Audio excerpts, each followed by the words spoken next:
Welcome to another episode of the official McCoy podcast. Once again, I'm your host, Jelani McCoy, and we are brought to you by the good folks at Officialized Media and No Coast Beer Company. Today we got a special guest, Mr. 12th Man, Cullen Gillaspia. Gillaspia. I butcher names. I'm sorry, Cullen. But you got a good name. You always have to have a good name if you want to move on to in professional sports. And speaking of, since it's draft, getting ready for the combine and draft season, you're getting ready for the draft. Give us a little bit about your background. I know you went to Texas A&M, made the transition from defense to offense. You've been the 12th man, which is a big deal at College Station for the last 3 years. Give us a little bit of your background from high school Texas football player to Texas A&M 12th man. All right, so yeah, I played in Katy, Texas. It's the Katy Tigers are kind of the team from there. There's people ask me where I played football. I said, I'm from Katy, and they said, you play for the Katy Tigers? They've got like 9. Oh, they're a big deal. They got like 9 state championships. They won like all 4 years in high school. I said, no, I'm from a school down the road. There's like 7 or 8 6A high schools in Katy. So right. I won 4 games in 3 years in my varsity career. Oh, yeah, we were not very good, but I was all district linebacker. I was an all district return specialist. I got to return kicks, return punts. So I got to do all that.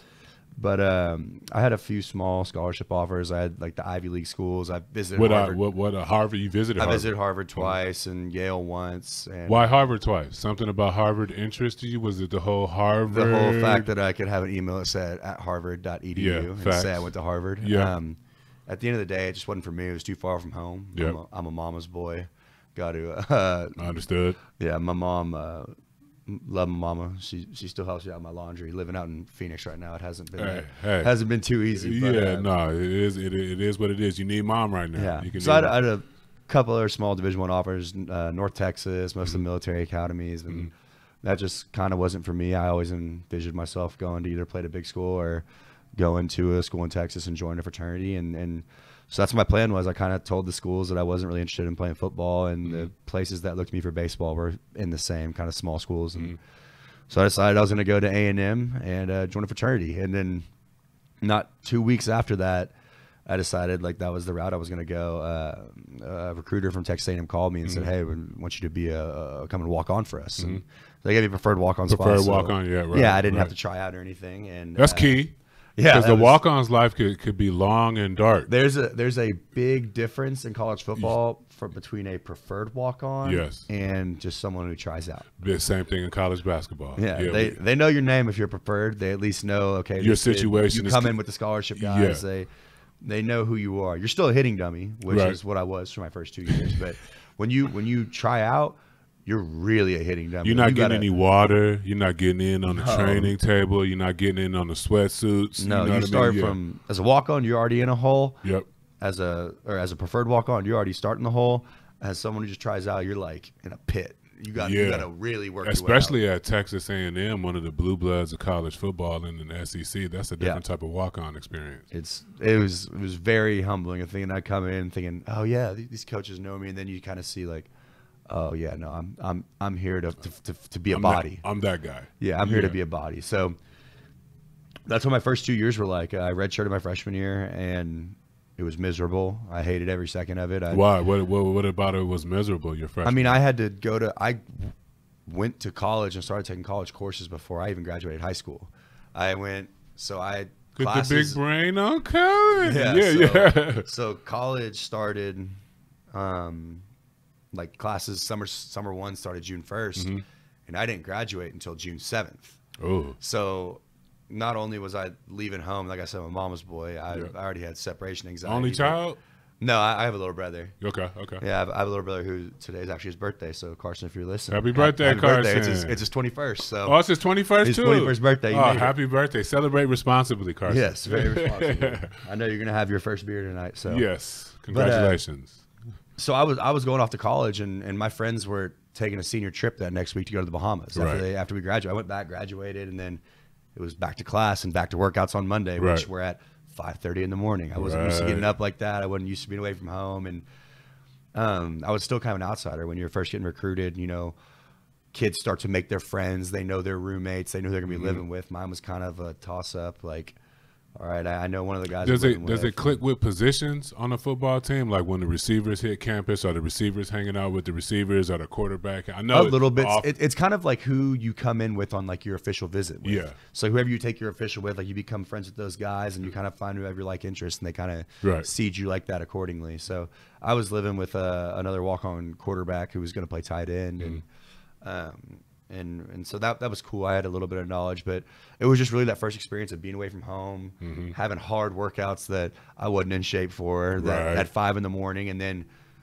my mom just, I mean, I would call her crying. It was not good. It's a big jump from even, I know high school football in Texas is the deal, but there's a big jump even from high school football in Texas to SEC or SEC football, or major Division I football. I can remember the very first day of spring practice. My mom was just telling me, just get to the first game, run out of the tunnel one time, like see if it's worth it.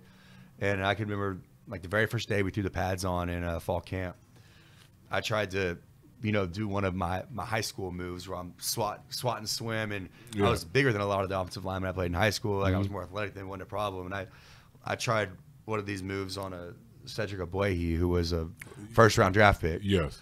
And he damn near threw me across the field. Yeah. And the linebacker coach got my face. What the hell was that? I mean, he was, and my dad was actually at the practice. They let parents come. My dad just shook his head. I mean, my dad's the most supportive man ever. He's just laughing. Yeah. He was like, it's not high school anymore, son. Like you got to start playing with technique. You can't just run around and use your ability. So it was rough, but that first season, finally getting around the tunnel, it kind of made it all worth it. Getting to travel to the bowl game, going to Memphis, you won the game, and you finally start to make those friends and have those relationships, and that's where it kind of started to take hold. And then fast forward to my sophomore season, redshirt freshman season, I knew I probably still wasn't going to play, but I had at least made the friends, and I was going to stick it out for one more season because I knew that the current 12th man, this was going to be his last season. So that spot was going to open up.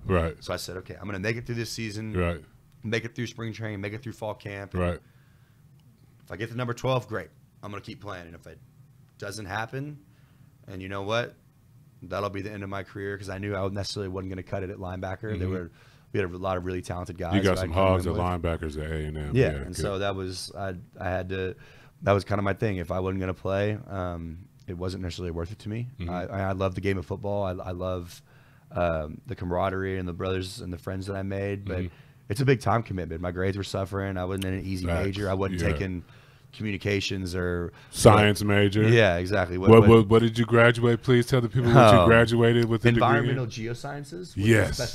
Specialization in human impact of the environment. Yes. So I have my bachelor's degree in that, and then I started my master's as well, because I graduated while I was at A&M. But I started my master's in human resource management, so HR. Nice. That was a kind of got to do that for a semester. So I have a third of a master's degree in a sense, but way better than me. Yeah. So it spring game went well, and we had an all walk-on kickoff team, and I went down and made the tackle versus the all walk-on kickoff return team, and that was kind of the first test, and then go through the summer, everything I do, I was working for. So they have an all walk-on kickoff return team and kickoff team? That was just for the spring game. Just for the spring game? Yeah, they did it for the spring game. Just to get the numbers down and see if we got any they were trying to find the next 12th man. Bam. That's how they found the 12th man. That was how Coach Sumlin did it. I'm not sure how Coach Fisher is going to do it, but to kind of – people kind of already knew it was going to be me. Right. They had already kind of started calling me number 12. I was kind of like the next – had the momentum of being the next walk-on that I was going to get to play. And so I kind of had that behind me, and then they gave us a speech to all the walk-ons before the spring game. It was like, we're doing this. This isn't going to define everything to become the 12th man, but this is a big part of it. Right. And so they had 11 walk-ons on kickoff, 11 walk-ons on kickoff return. They said, all right, make a play. And they had shown us film from the last time they did it to find the last 12th man, and he had went down and made a kickoff or a tackle on one of them, and then he made a big block on a kickoff return. And because the only requirement of the 12th man is to be on kickoff. It just so happens that the last one and myself were pretty good on the other special teams. We get to play those.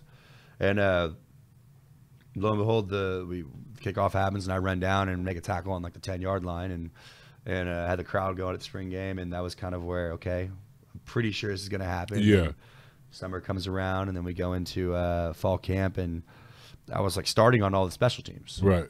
And this is my redshirt sophomore year, and the 12th man is supposed to be a walk-on non-scholarship guy that's walk-on, play on kickoff. And the last 12th man he worked for 3 years as well. I think I broke his record by 1 game. I think he was hurt for a game for as many starts in it. I started 39 games in a number. But he played his first season as a walk-on, and then he played the next 2 seasons on scholarship. So I figured, okay, maybe I'll get a scholarship if I perform well in year 1. Yeah. And then I get a scholarship before I become a 12th man. So like it's on ESPN. Like I got to be on like the featured on the College Game Day stuff, and it's saw that. Coach someone giving me a scholarship, and this is like a week and a half before the first game, and I'm still wearing number 45. Right. And our deep snapper's number 45. Right. We're next to each other on the punt team, and I'm like, is this not going to happen now? Like, why am I getting a scholarship before like I get to wear this number? And then lo and behold, night before the game, Friday night before the game, they changed my number and they hold up number 12 when I get the jersey. And so that's kind of. Was it already waiting in your locker? Like when you showed up, No, they had a team meeting, and there's like a YouTube video.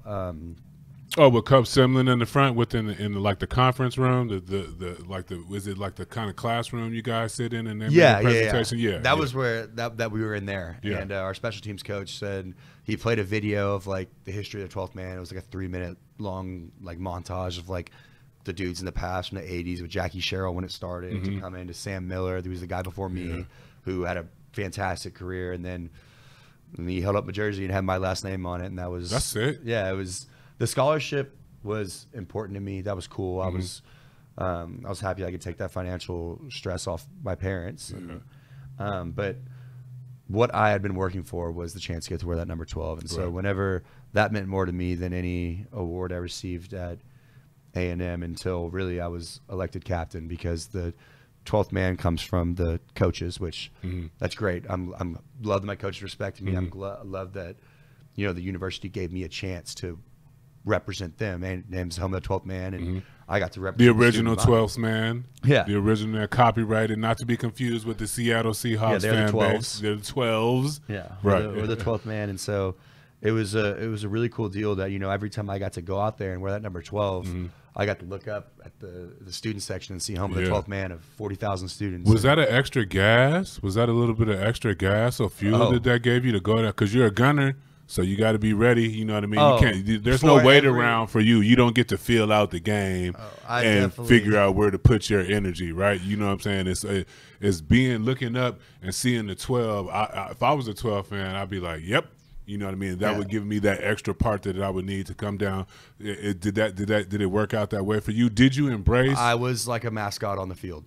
Yeah. Before every kickoff, there's plenty of videos of me. I would tell the DJs what song to play. We wear towels at A&M. And I'd walk across all the way to the field, stand in front of the opposing team's bench on like the numbers, and literally look up. Like if we had it was a big play, like we needed like the momentum. Yeah. I'd literally start waving my hands. The entire student section would just start freaking out. Like I could literally turn. It was like that. I could turn the pin on the drop of a dime. What's that song that they used to play with the Steelers? Isn't there like a rock song? We played Sandstorm. Right, I'd make them play Sandstorm. And we'd get them going, and I'd look straight up at the stands and just kind of be like, let's go. That's football. The football has that better than most of the other sports. You know what I mean? When you can connect, because football players don't always get it. Basketball players, it's only 5 of us. They got court-side seats, and you can engage in a different way. Baseball's a little differently, but football, when a player turns and engages the crowd, because the crowds are so much bigger too. What is Kyle Field? 100? Yeah, Kyle Field holds Kyle Field holds about 100. The biggest game I played in was against Ole Miss when the field was still being reconstructed. Yeah. They hadn't torn down the alumni side yet, and it was 111,000. Come on, man. But now the stadium sold out, holds about 102 to 104. Right. And I don't think I played in a game in that stadium less than 95,000, and that might have been against a small 11 a.m. game. You're like doing 13 or 5. How many home games do you have? 7 or 8. You like doing 7 or 8 concerts a year. If like you got a platinum album and you're touring in like Glasgow or Russia or somewhere, you know, or around the country. I mean, it's got our student section is the largest in the country. It's 45,000 students. It's sick. And they're not allowed to sit down. The only time they're allowed to sit down at the game is when the opposing team's band is on. You got to be in shape. I went to a game in high school and stood up on the third deck. Yeah. And it was miserable. I don't know how they do it. I have no idea how they make that happen, because I was up there and it was the third quarter and my legs were just miserable. And like, if you sit down, like the other students will yell at you. Yeah. They'll call you a 2%er. Like, that's a 2%er? A 2%er. They say there's 98% of us who are crazy, and then there's the 2% of the Aggies who aren't committed. You don't want to be a 2%er. Yeah, you don't want to be a 2%er. No. If you don't leave the game early, they stay for the entire game, lose or draw. That's the 12th man. That's what it's about. And that's why the original. Yeah, that's why the original. Exactly. So it was cool to get to, you know, represent the student body, being a walk-on, not some big recruit that came out, and really I had a connection with that fan base, being able to look up and get them turned up. It was awesome. Now, you were on the heels of the success of Johnny Football. Yep. Johnny Manziel. He threw out his career. He played a decent part in restoring Texas A&M back to what it was. We can agree with that. We call our stadium the house that Johnny built. Okay, so it's a $500 million stadium. I said that to Mike Evans, you know what I mean, a member of the Officialized platform, and I said that to Mike Evans, and I kind of wanted to pull it back, like, oh, I forgot you about, you know, you helped it, but he was like cool with it. He was like, nah, man, you're right. Mike and Johnny. That's yeah. Somebody had to throw it. You know what I mean? But another good guy. And a good guys. Are you friends with Johnny Manziel at all? I've met him a couple times. Yeah. He was definitely like the reason where I fell in love with A&M. Like being able to watch him play, and like I was a fan of A&M growing up. I liked him all the way. He added something different to A&M. Yeah, the electricity. It was lightning in a bottle. Exactly. It was everyone saw us coming to the SEC thinking, oh, Big 12 school coming to the SEC, they're going to be bad. Right. And they come out their first year, he beats Alabama and they win 11 games. And he wins the Heisman. Exactly. It was literally the perfect storm of A&M, the SEC, a Heisman Trophy winner, the first time at A&M in a super long time. Right. And you can't really write stories better than that. It was crazy. Right. Now then you had Sumlin. Then you transitioned over. You got a year, Coach? I got a year I was with Coach Sumlin for 4 years, and then a year with Coach Jimbo. Yeah. How was that? How was that experience? Was it weird? I always wondered this. He's at a tentpole organization at Florida State. You know what I mean? It's not like he was at North Texas or some smaller school, and then he comes over to Florida State's historically one of the greatest college football programs in the country. How was that, you know what I mean, absorbing Coach Fisher and all that Florida State influence coming into, because that's a different campus, that's a different dynamic, different fan base. It was the first time a national championship winning coach has been pulled from the school there and at a national championship. There it is. That's the one that had never been done. Yeah. But you shell out $75 million. Hello. Guaranteed. Hello. That's one. I mean, he definitely came. Coach Fisher, he's a great guy. It's not about the money to him. It's about. But as soon as he saw, I've heard him talk about it many times, when he starts hearing about, you know, the culture of Texas A&M and who it is. You know, we have the largest alumni base in the country. We have there are more CEOs of Fortune 500 companies from Texas A&M than any other college, including Ivy Leagues in the entire world. Right. It's why? What's in the water in Texas? Is it the community? Is it the? It's the Aggie ring, baby. You walk into the Aggie ring and you got this on. You good. I'm good. Aggies hire Aggies. You get your Aggie ring, you're set. That's how it's supposed to be. See, I wasn't even worried about getting my diploma. Once I got this, you don't get it till you get 90 hours. Right. And once I got that, I was like, I can drop out of school now. I went to UCLA, where they say you're a Bruin for 4 years, but you're a Trojan for life, because that's like the rival college. You know what I mean? We got horrible alumni relationships and stuff like that. So I'm envious of places like Florida State, you know what I mean? Texas A&M, even like Miami, places, you know what I mean, where they have such a rich tradition where they're giving back to the athletes, to where if you flash a ring, you're like, I'm good, bro. You know what the deal is. Yeah. It's Aggies hire. I was telling Mike earlier, there's a saying we have at A&M, it's from the outside looking in, you can't understand it. From the inside looking out, you can't explain it. And I was kind of trying to explain the concept of the Aggie ring, and like people are like, oh, class rings, like that's not a big deal. But at A&M, it's a huge deal. It is. Like if you were to tell me someone's wearing their class ring, I'd be like, well, okay, why is this guy wearing his class ring? Like it's not just something that normal people do. Right. Or I guess people do, but it's just not, it doesn't mean as big of a deal as it does at A&M. And like at A&M, every single student gets their class ring. That's dope. Yeah. That's dope. It's what you work for your entire college career. Okay. So speaking of working for something, you're getting ready for the NFL draft. Yep. How's that process been going? What's different? Have you taken a different turn as a pro? But A&M, I can't imagine them having a bad sports performance program. It has to be probably types in the country. Is there something that you're doing differently to prepare now for the NFL? Are there any new zany tactics? Like what are you doing now to prepare yourself to be in the best position you could be for at your pro day? Yeah. So. Obviously, like I said, A&M's a great place. Everything there is second to none. Seeing the facility is amazing. Yeah, the facilities are amazing. The coaches are amazing. The strength coaches are some of the best, if not the best in the country. Honestly, my favorite story about that in terms of strength conditioning was we hired Coach Jerry Schmidt from Oklahoma. Yeah. And his first team meeting with us, he looked at us and goes, look, guys, I've got 3 Heisman Trophy winners. I've got 4 national championships, like 10 conference titles. Yeah. Just started naming off all lay it out on the accolades. Table. Yeah. And he goes, I know what I'm talking about. I'm going to get y'all right. And it was just like, all right, let's do it. Once they lay it out on the table for you like that, you know what I mean? He laid it out. He wasn't, it was a pretty humbling experience. So at A&M was great. I was in great shape. Our dietitians are really good. We have the top of the line food court, everything. But me personally, I don't make the good choices to eat healthy. I normally go in there and find whatever I thought tasted best. Yes, and you're allowed to do you're allowed to do that if you're going to go out on the field and sacrifice your body and prepare. But you got to do a little extra. Yeah, and so now I'm training in Phoenix, Arizona. I'm at a facility called Exos, and there's a lot of the guys training there for the combine. And you spoke about Metcalf being standing next to Metcalf. It's pretty humbling seeing DK Metcalf standing there at 1% body fat, and I'm here. I got love handles. I got a beer belly. That's energy at the end of the day. I don't know how many times, I don't mean to digress, but I don't know how many times I've been in training camp in the NBA locker room and I came back a little tubby, a little loose in the midsection and lined up next to a dude that had like an 8-pack. But literally in the first 20 minutes of the workout, between the adrenaline and the anxiety and no body fat, they start cramping up.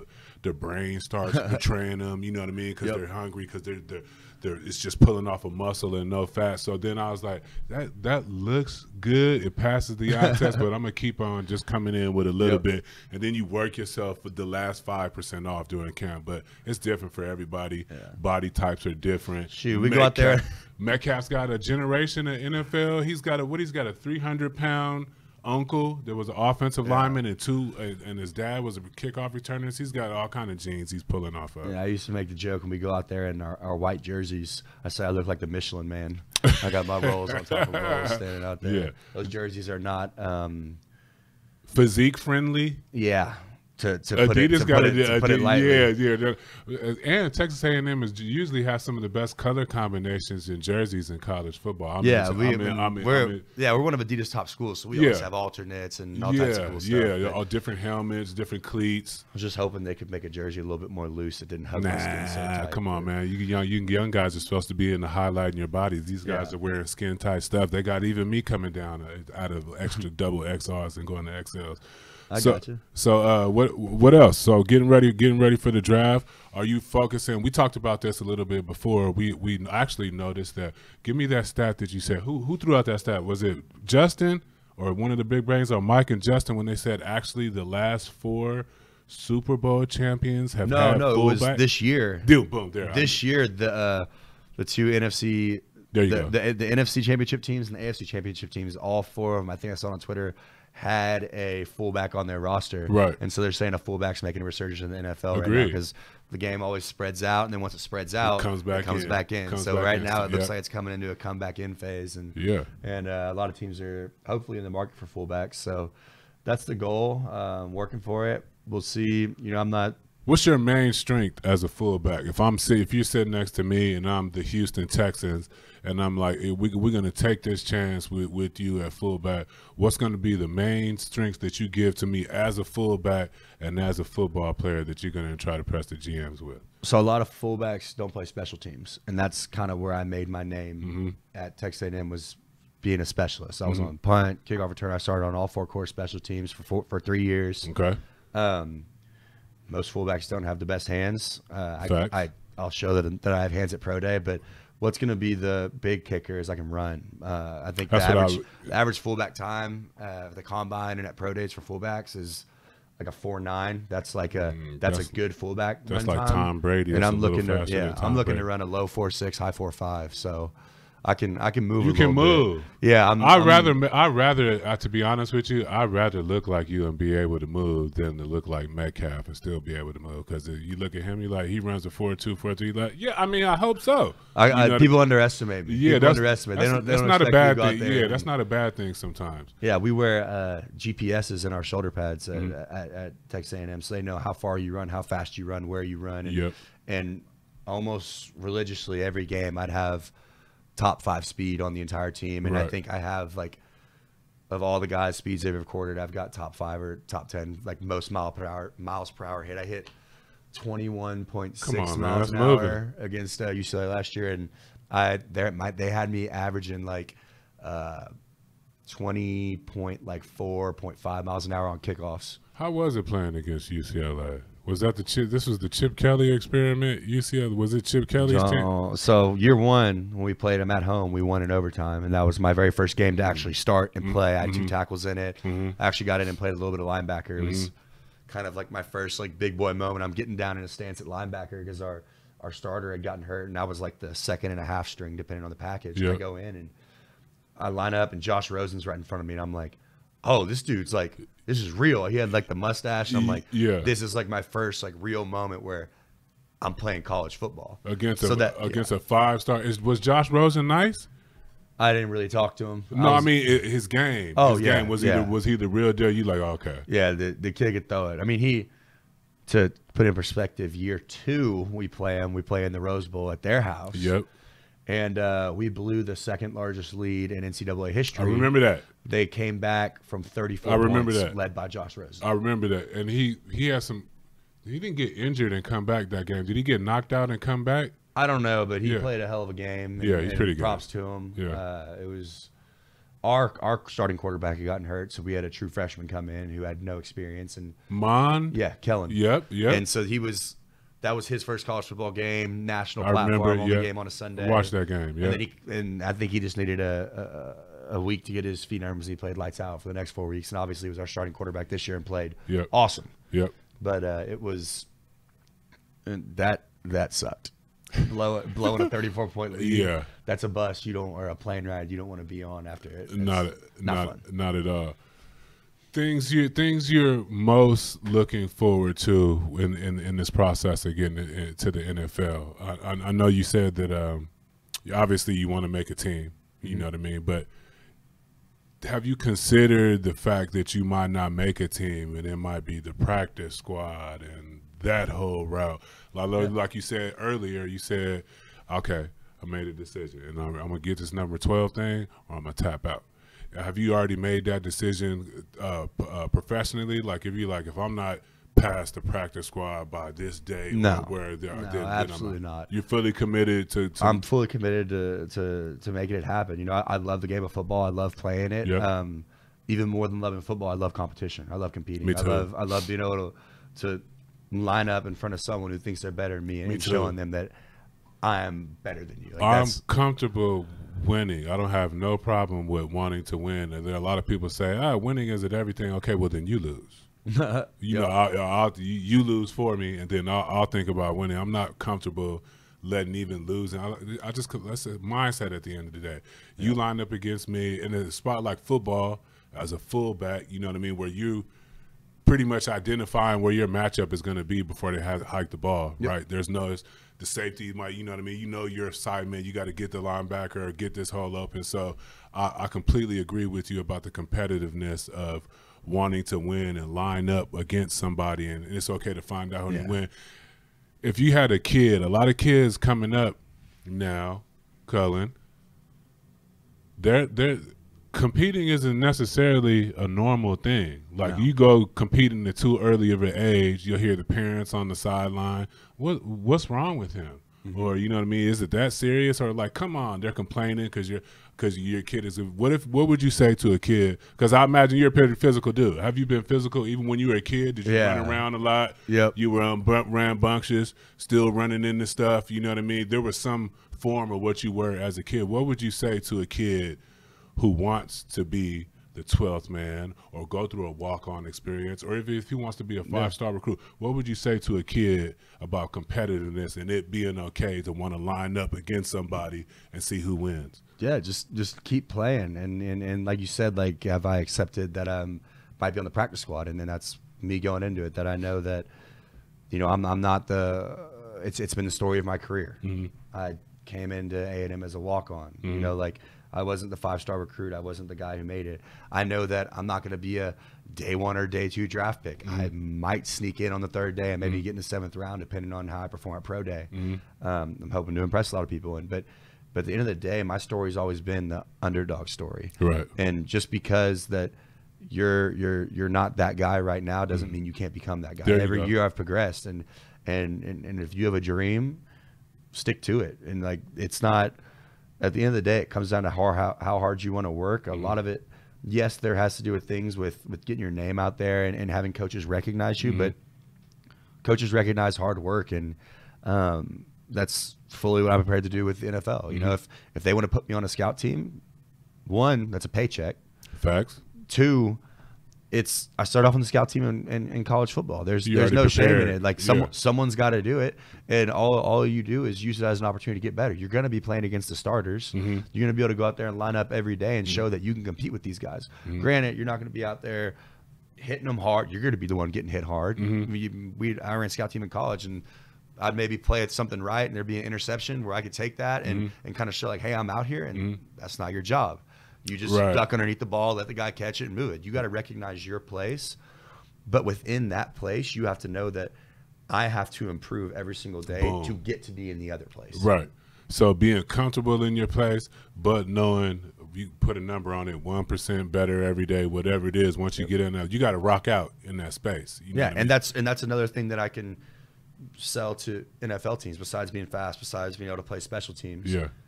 You know, if you need a player, guess what? I can play scout team running back, scout team fullback, but guess what? I also played linebacker in the SEC for 4 years. You need a scout team linebacker, I can run that for you too. So there's just so much value that I can create to a team, and especially if they're paying a veteran fullback $1.5 million a year who's someone who can't play special teams, they can come and get me for a cheap price at the minimum and see where it goes from there. That's interesting, because not a lot of young men have that perspective. Where is this perspective coming from? Mom, Dad, Faith, your journey as a walk-on and not being in the game? Because I'll be honest, I wasn't thinking like that, you know what I mean, when it came to my time of being drafted. I wasn't thinking of, you know, rocking out in my space, you know what I mean. I was just always, I got to outshine and, you know, outshine every single last person with here. So I missed some opportunities where if I could have just found a niche and rocked out in that niche, I probably could have stayed in a location. The longest team I played for was the Sonics for 3 years, but every year after that it was 1 year, because I was always trying to prove myself and not be in the box or the niche, right? So the time I spent, it didn't, no light went off in my head after I kept getting 1 year contracts, that the time I spent the longest 3 years is because I found a niche and I stayed with it. And once you rock out in that, they let you expand a little bit more, but only after you rock this out. You can't go, you know what I mean, trying to expand and you're still not consistently nailing down the thing you want to do. Where do you get that motivation from? Is it faith, mom, upbringing, the totality of your journey? Where are you getting that motivation? I think just all of it. I mean, I've been super fortunate. My parents are super supportive of me. They've supported me every way. They've pushed me. by no way do I have the most competitive parents. My mom's way more competitive than my dad. My dad played college football, and honestly had the same journey as me. Started as a walk-on. He won 2 national championships, Division I AA. Was the captain of his team. His footprints. Success leaves footprints, and he gives the game to you. You come out a better human. As humans have progressed, you probably got a little bit more athletic ability than dad. Oh yeah, no, dad can't run like me. Yeah, but maybe mom's fast. Yeah, my dad always says you got it from your mama. Yeah, so. yeah. But I don't think she played too many sports. But I think she was a dancer. But seeing my dad have that story, how he started off as a walk-on and he got a scholarship as well, literally almost an identical story, aside from me not winning national championships, but he was at a smaller school. But you can't take that away from him. But not at all. That, and then the journey, and in high school I kind of was that guy on my high school team. But then again, I also didn't get a scholarship, or I didn't end up being like a big recruit. But you learn your role. You become a role player on a team. I was I started off as a scout team guy, and that was my role, and that was energy, and you got to embrace that role. That's a lot of energy. Not the thing that I learned about Clay Matthews. He's an all-pro linebacker. He was a walk-on. Yep. Like you learn your position, and then you work from there. But if you can't accept the fact that some guys just flat out have talent, they're going to come in, they're going to be day one starters, and that's the way it is. Yep. And that's what I kind of hate about today's college football, is that kids look for instant gratification, and then they come in, and if they're not starting day one because they had all these people pampering them and saying they were the greatest thing ever, and they get 100,000 Instagram followers in high school, and then all of a sudden they go to college, and guess what? You're a freshman. Like you're a 17, 18-year-old kid, and in my case, I was a 5th-year senior. I was a 23-year-old dude playing in my game. You're a man for real out here. And I'm working on going to play in the NFL, and you just got out of playing small town high school football. Granted, you dominated there, but this is a whole different game. Take your red shirt year. The best thing that I did not want a red shirt, but the best thing that ever happened to me was getting red shirted. Red shirting is not a bad thing. It's like, you know what I mean? No. Like you said, some guys that just naturally got it. When they get there, they're going to take all the starting sports to get all the reps. But red shirting is not a bad thing. Let your mind develop. Let your body. Best thing that ever happened to me. And a lot of kids and they want that instant gratification, and they don't want to work for it. They want to go into some place and start from day one. And that's what I always try and, like, who the dudes are going to be when they come in. But like the guys who are maybe smaller recruits, 3 stars, whatever, 4 stars, stars don't matter. Stars don't matter, because some of those 3 stars, three or whatever stars, get a hold of the weight room and a good sports performance guys, and now all of a sudden your 40 time is down, you put on 10 pounds of muscle, and now you're looked at, you know what I mean, as the guy. Some of those guys end up starters. It's about your fit and what you're going to do with your story. And that was my role on the football team. And like I said, I was a captain, so I had to be a leader, and I took pride in talking to those guys who were maybe struggling, thinking that they were going to come in and start. And I said, look, man, use it as a year to develop. Get bigger, listen to the coaches. Like, your time's going to come. And like someone on our team who I respect almost more than any of our team, his name's Kendrick Rogers. He was a redshirt guy. He came in as a pretty big recruit, and they redshirted him. And he's a 6'6" receiver and can ball. Why you guys get such tall receivers at Texas A&M? You guys. Mike is like 6'4", 6'5". It's always a 6'4", 6'5" receiver. Yeah, the dude could ball. Like, you watch out, and he'd go out there and snag on people in practice.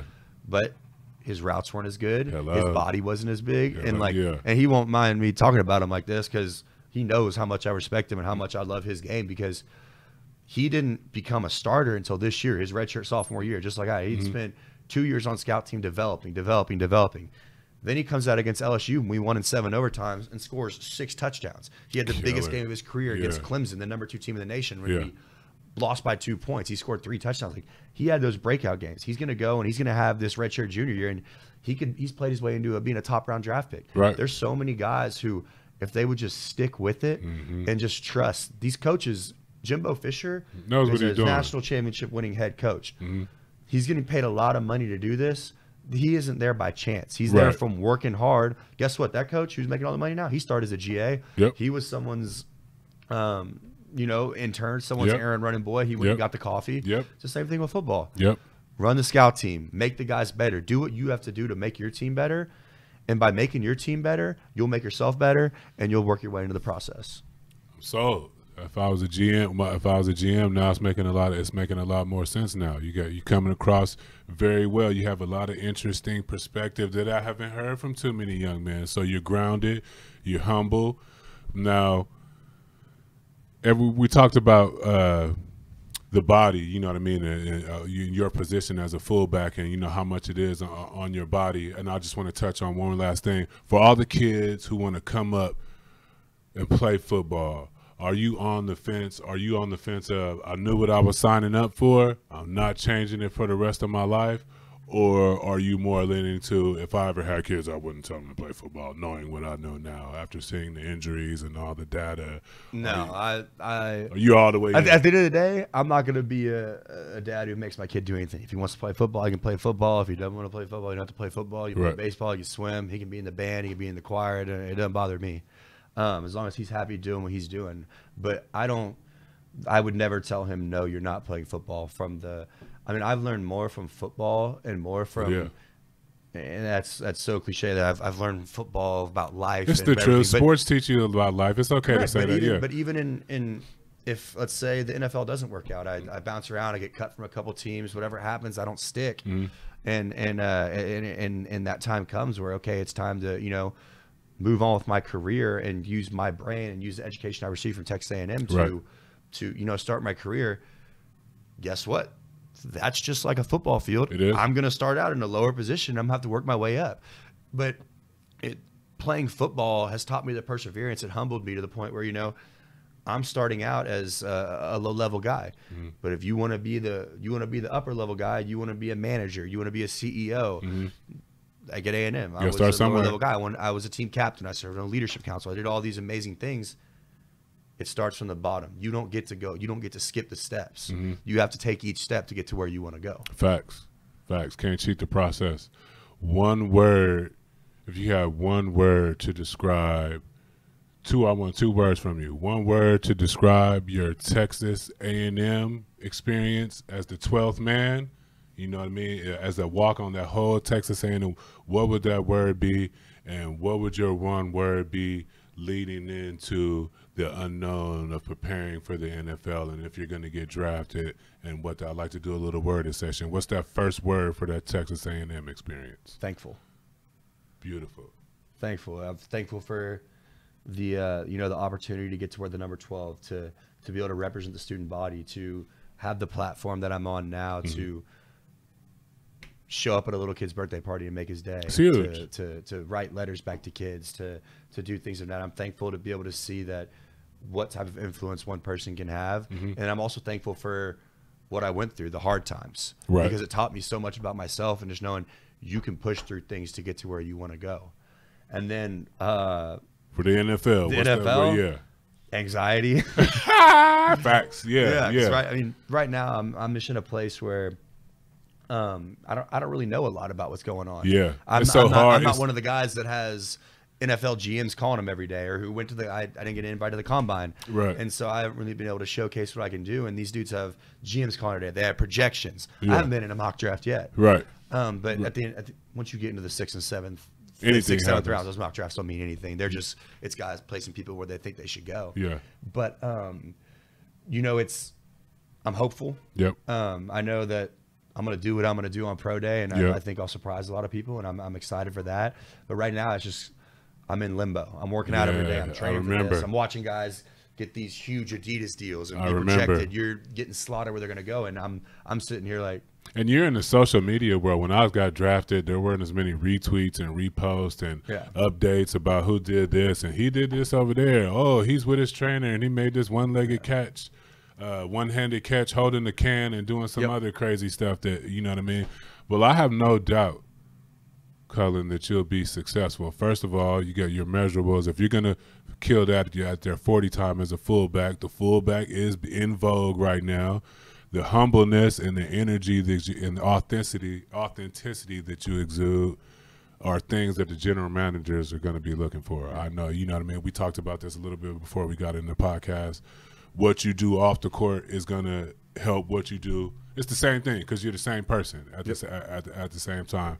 I think anxiety more of excitedness. Anxiety. No, yeah, I know exactly what you're. Let's go with exciting. Not the paralyzing anxiety, the anxiety that you get. Anxiety. Yeah, and that's a natural thing. You know what I mean? Yep. A lot of people are like, before games, you're like, are you nervous? And everybody, you know, the whole thing where you're nervous. The best players be like, hell yeah, I'm nervous. You know what I mean? But I'll be all right in a minute once the ball goes up. You know what I mean? That's what the pregame for, and the headphones and the music and getting into your zone is about, getting rid of that anxiety. I see you being anxious and excited, but I don't see you being an anxious person. Yep. From what I'm getting for you, I think that's all going to work to your benefit. Happy birthday to little bro once again. Thanks. Awesome. Happy birthday, brother. Thanks for coming in. Thanks to thanks for having me. The 12th man from the original 12th man in Texas A&M.